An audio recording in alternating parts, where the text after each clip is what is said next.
चलिए बच्चों, आज कक्षा 8 के सामाजिक विज्ञान के अध्याय 1 के संसाधन के बारे में पढ़ाती हूँ। संसाधन के बारे में हम लोग आम भाषा में समझने का प्रयास करेंगे। साजिया अपने घर के आंगन में लगे पानी के नल को बार बार खोल रही थी। यह देखकर दादाजी ने कहा कि बेटा, पानी बर्बाद मत करो, यह एक संसाधन है। साजिया सोचने लगी, संसाधन होता क्या है। अब संसाधन को हम लोग समझने का प्रयास करेंगे।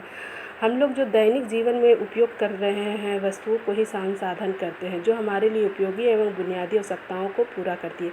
अर्थात हमारे चारों ओर नज़र आने वाले वस्तुएं जो हमारे लिए उपयोगी एवं हमारी बुनियादी आवश्यकताओं को पूरी करती है, वह संसाधन कहलाती है। जैसे कपड़ा धोने के लिए साबुन, नहाने के लिए पानी, घर से स्कूल जाने के लिए रिक्शा, गाड़ी इत्यादि, पाठ्य पुस्तकें, हरी सब्जियां, अनाज इत्यादि। अतः यह सभी संसाधन है। संसाधन शब्द दो अंग्रेजी के रिसोर्सेज शब्द के हिंदी रूपांतरण है। यह दो शब्दों के मिलन से री और सोर्सेस से बना हुआ है, अर्थात साधन के मिलने से बना हुआ है। कोई भी वस्तुएं संसाधन तब बनती है जब उसका कोई मूल्य होता है। मूल्य का अर्थ होता है इसका प्रयोग एवं उपयोगिता इससे मूल्य प्रदान करता है। यानी अर्थात कहने का मतलब हुआ कि हम उपयोगिता के आधार पर ही किसी वस्तुओं का मूल्य निर्धारण होता है और तब वह जाकर संसाधन बन जाती है। सभी संसाधन मूल्यवान नहीं होते। कुछ संसाधन आर्थिक मूल्य में होता है और कुछ का आर्थिक मूल्य नहीं होता है। जैसे धातुओं का आर्थिक मूल्य होता है, क्योंकि धातुओं का उपयोग हम लोग दैनिक जीवन में करते हैं, जबकि एक मनोरम भूदृश्य आर्थिक मूल्य नहीं होता है। अर्थात कहने का मतलब है कि हम लोग मनोरम जहाँ मंदिर ले जाते हैं तो वहाँ पर ये आर्थिक मूल्य नहीं लगता है। संसाधन के प्रकार। संसाधन तीन प्रकार के होते हैं। प्राकृतिक संसाधन, मानव निर्मित संसाधन, मानव संसाधन। संसाधन के प्रकार। प्राकृतिक संसाधन को 4 भागों में बांटा गया है: उत्पत्ति के आधार पर, विकास के आधार पर, उपयोग के आधार पर, वितरण के आधार पर। अब उत्पत्ति के आधार पर संसाधन को भी 2 भागों में बांटा गया है: अजैव संसाधन, जैव संसाधन। दूसरा है विकास और उपयोग के आधार पर संसाधन। इसे भी 2 भागों में बांटा गया है: वास्तविक संसाधन और संभाव्य संसाधन। तीसरा है उपयोग के आधार पर संसाधन। इसे भी 2 भागों में बांटा गया है: अन्वेषणीय संसाधन, चक्रीय संसाधन। चौथा है वितरण के आधार पर संसाधन। इसे भी 2 भागों में बांटा गया: सर्वव्यापक संसाधन और स्थानिक संसाधन। अब है कि संसाधन का दूसरा जो मुख्य प्रकार है वो है मानव निर्मित संसाधन और तीसरा है मानव संसाधन। वैसे संसाधन जो प्रकृति से प्राप्त होते हैं उसे हम प्राकृतिक संसाधन कहते हैं। इसे बिना अधिक संशोधन के उपयोग में लाए जाते हैं। जैसे नदियाँ, झीलों द्वारा जल, खनिज, वन, वायु प्राकृतिक संसाधन हैं। अब है विकास का उपयोग के आधार पर संसाधन। वास्तविक संसाधन, संभावित संसाधन। वास्तविक संसाधन हम किसे कहते हैं? वैसे संसाधन जो वास्तविक संसाधन होते हैं जिनकी मात्रा हमें ज्ञात होती है, अर्थात उसकी क्वांटिटी हम लोग को पता रहती है और उनका उपयोग वर्तमान समय में किया जाता है।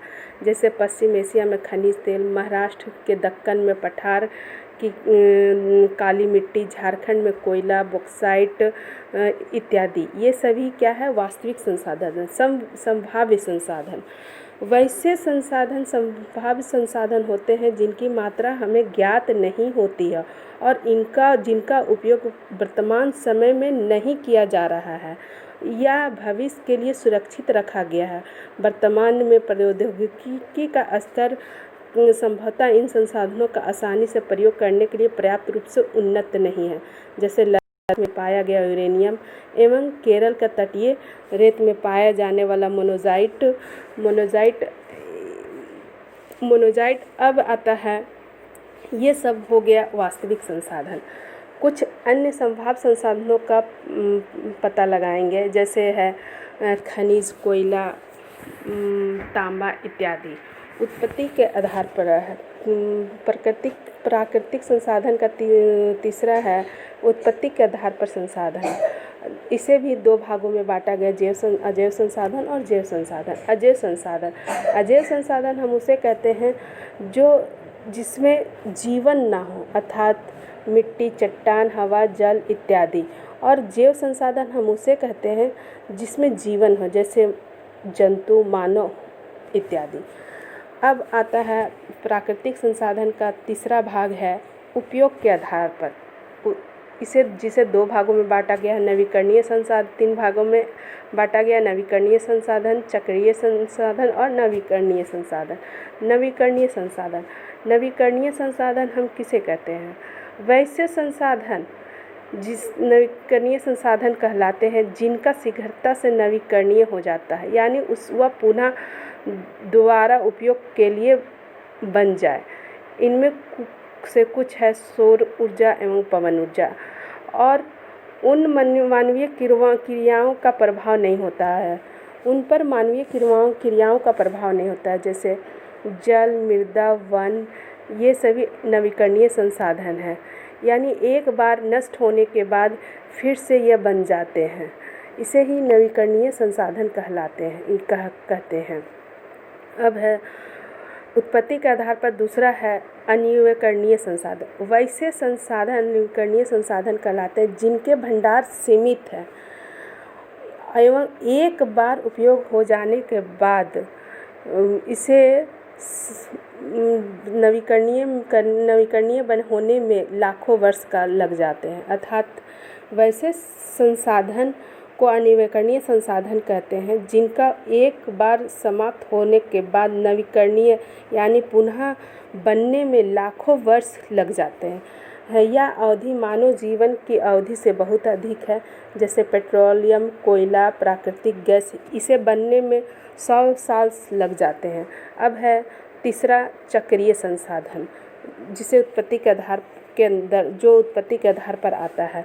कुछ संसाधन ऐसे होते हैं जिनका उपयोग बार बार किया जाता है, इसे ही चक्रीय संसाधन कहते हैं। वितरक के आधार पर संसाधन, उत्पत्ति के आधार पर अब आता है चौथे नंबर पे वितरक के आधार पर संसाधन। सर्वव्यापक संसाधन और स्थानिक संसाधन। जो संसाधन सभी जगह में पाए जाते हैं, जैसे वायु जिसे हम सांस लेते हैं, जल जिसे हम नहाने से, खाने से, पीने से दैनिक जीवन में उपयोग करते हैं, इसे ही सर्वव्यापक संसाधन कहते हैं। वैसे संसाधन जो निश्चित स्थान पर ही पाए जाते हैं उसे स्थानिक संसाधन कहलाते हैं, जैसे लोहा, तांबा इत्यादि। पृथ्वी पर प्राकृतिक संसाधन के वितरण में विभिन्नता पाई जाती है। यह विभिन्नता भूभाग, जलवायु और ऊंचाई और जैसे अनेक भौतिक कारणों से पर निर्भर होती है। अब आता है संसाधन का दूसरा प्रकार, मानव निर्मित संसाधन। मानव निर्मित संसाधन किसे कहते हैं? जब प्राकृतिक पदार्थ का वास्तविक रूप बदल दिया जाता है, अर्थात जो हमें प्रकृति दी है उसे मानव द्वारा उसके रूप, आकार और रंग को बदल दिया जाता है, उसे ही हम मानव निर्मित संसाधन कहते हैं। अर्थात जब प्राकृतिक पदार्थ का वास्तविक रूप बदल दिया जाता है तथा उनका प्रयोग अन्य वस्तुओं को बनाने में किया जाता है, तो नई निर्मित मानव निर्मित संसाधन कहलाती है। मानव निर्मित संसाधन में प्रौद्योगिकी के द्वारा प्राकृतिक संसाधनों के रूप आकार को बदल दिया जाता है। जैसे लोह एक प्राकृतिक संसाधन है, लेकिन मानव द्वारा इसे बदल कर लोहा को निष्कर्षण कर मशीन, औजार, वाहन आदि बनाए जाते हैं। यह मानव निर्मित संसाधन है। मानव संसाधन हम किसे कहते हैं? मानव एक स्वयं संसाधन, यानी मैं, आप, टीचर, शिक्षक, डॉक्टर इत्यादि सारे संसाधन हैं। वो कैसे? मानव को संसाधन उनकी संख्या मानसिक शक्ति बनाती है। शारीरिक और मानसिक शक्ति का विकास तकनीकी स्वास्थ्य एवं कौशल की सहायता से होती है। इनकी सहायता से ही मनुष्य नई वस्तुओं का निर्माण करने के लायक बनाती है। देश के युवाओं में कौशल विकास हेतु प्रधानमंत्री कौशल विकास योजना का प्रारंभ 2016 में चलाई गई। अब संसाधन का संरक्षण। हम लोग तो दैनिक जीवन में संसाधन का उपयोग कर रहे हैं, इसके साथ ही वो धीरे धीरे खपत हो रही है। संसाधन संरक्षण जिन संसाधनों का उपयोग हम दैनिक जीवन में कर रहे हैं, उसके उपयोग के कारण संसाधनों के भंडारण में कमी आ रही है। अर्थात हमारे जीवन में बढ़ती हुई आवश्यकता के कारण संसाधनों का दोहन व्यापक स्तर पर हो रहा है। जैसे प्राकृतिक संसाधन कोयला, पेट्रोलियम अधिक उपयोग के कारण समाप्त हो सकता है, जिसे बनने में लाखों वर्ष लग जाता है। अतः इन संसाधनों का संरक्षण आवश्यक है। समझदारी पूर्वक उपयोग करना और उन्हें नवीकरणीय के लिए समय देना संसाधन संरक्षण कहलाता है। संरक्षण का यह अर्थ नहीं होता है कि आवश्यकता के रहने पर भी हम उनका उपयोग न करें और बचाएं। अर्थात हमें आवश्यकता के रहने पर हम उनका उपयोग करते हुए समझदारी पूर्वक उसे भविष्य के लिए सुरक्षित रखना ही संसाधन संरक्षण कहलाती है। संसाधन का उपयोग करने की आवश्यकता और भविष्य के लिए उनके संरक्षण को संतुलन बनाए रखना सतत पोषणीय विकास कहलाता है। संसाधनों के संरक्षण के अनेक तरीके हैं। प्रत्येक व्यक्ति उपभोग को कम करके वस्तुओं को पुनः चक्रण और पुनः उपयोग के द्वारा संरक्षण में अपना उपयोग दे सकता है। जैसे बिजली आवश्यकता रहने पर ही उपयोग करें, जब आवश्यकता ना हो तो बिजली पंखा है, टीवी है और वॉशिंग मशीन है, जो बिजली के उपकरण हैं उन्हें बंद कर दें। जल, जो हमारे दैनिक जीवन में मूलभूत चीज़ें जो नहाने से, खाने से, पीने से सभी चीज़ों में आवश्यकता पड़ती है और जल का उपयोग कर लेते हैं पर नल को खुला छोड़ देते हैं। इस तरह उसके जल के भंडारण में कमी आ रही है।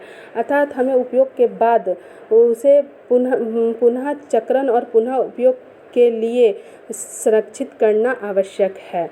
हमारा पृथ्वी और इस पर निवास करने वाले लोगों का भविष्य पेड़ पौधे और पारितंत्र की सुरक्षा और संरक्षण से जुड़ा है। अब हमें यह सुनिश्चित करना कि हमारा कर्तव्य हो जाता है कि हम संसाधन संरक्षण किस प्रकार करें। सभी नवीकरणीय संसाधनों का उपयोग सतत पोषणीय है। दूसरा है पृथ्वी पर जीवन की विविधता का संरक्षित की जाए। तीसरा है प्राकृतिक पर्यावरणीय तंत्र की हानि को कम किया जाए। संसाधनों का सही ढंग से उपयोग ताकि वर्तमान पीढ़ी में अपनी आवश्यकताओं की पूर्ति तो कर सके, लेकिन भावी पीढ़ी की आवश्यकताओं की पूरी भी हो सके। सतत विकास की अवधारणा मूल रूप से 1992 में पृथ्वी सम्मेलन में आया। सतत पोषणीय विकास के कुछ सिद्धांत हैं जो इस प्रकार हैं। पहला है मानव जीवन की गुणवत्ता को बढ़ाना। दूसरा है पृथ्वी की जैव विविधता का संरक्षण प्रदान करना।